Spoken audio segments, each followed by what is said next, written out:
Have you ever been stuck in a power outage and wondered just how long you're going to sit here in the dark?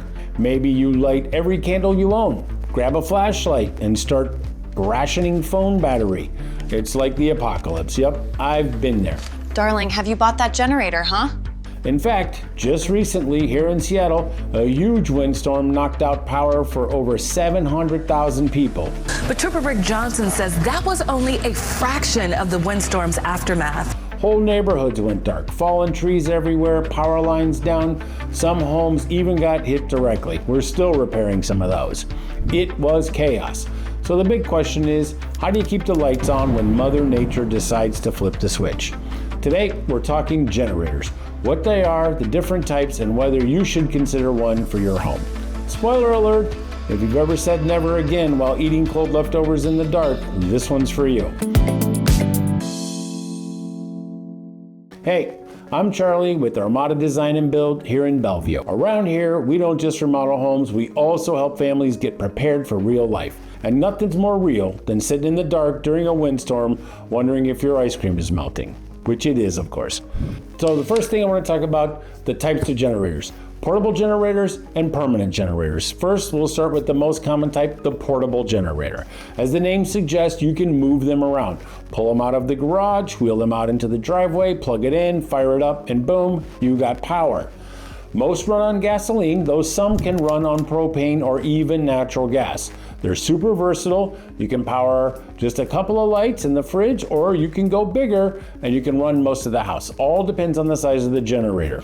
The tri-fuel option is great. There's a true story. Once, when I was out of town, my 16-year-old daughter had to set it up during a storm.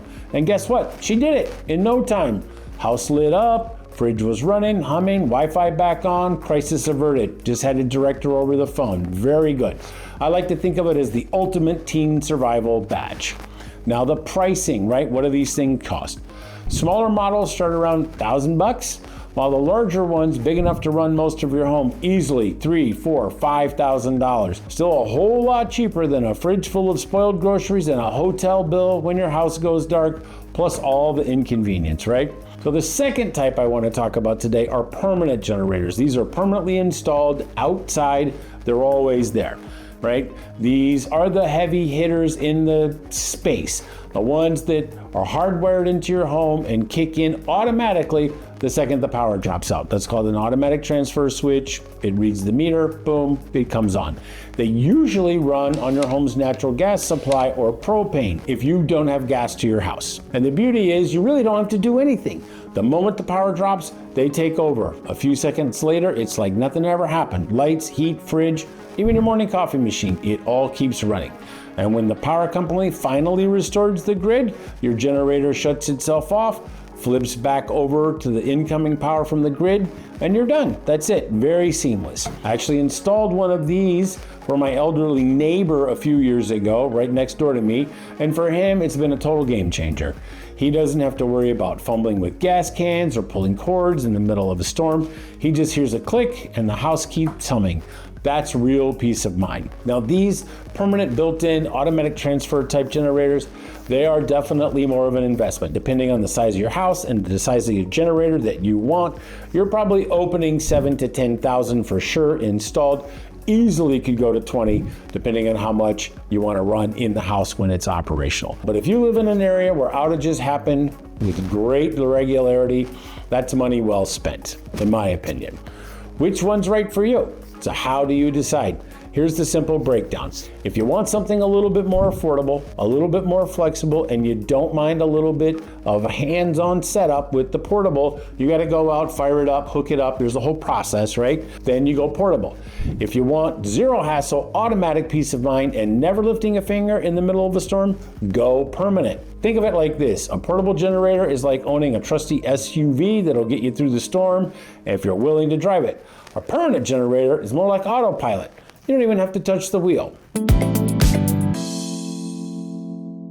At the end of the day, whether you pick a portable or a permanent generator, a generator is important and it keeps your home running when it matters most.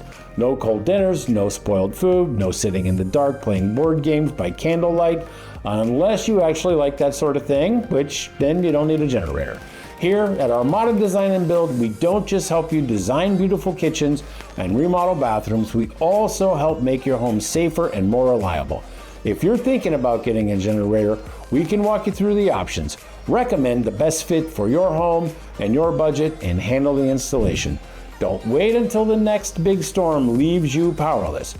Call Armada today and let's make sure your home is always ready for whatever Mother Nature throws our way. And hey, if this was helpful, hit the like button, subscribe for more home tips, drop a comment below. Would you rather have a portable generator so you can move it around, or a permanent one that runs automatically? I'd love to hear what you guys think. Thank you very much. See you in the next one.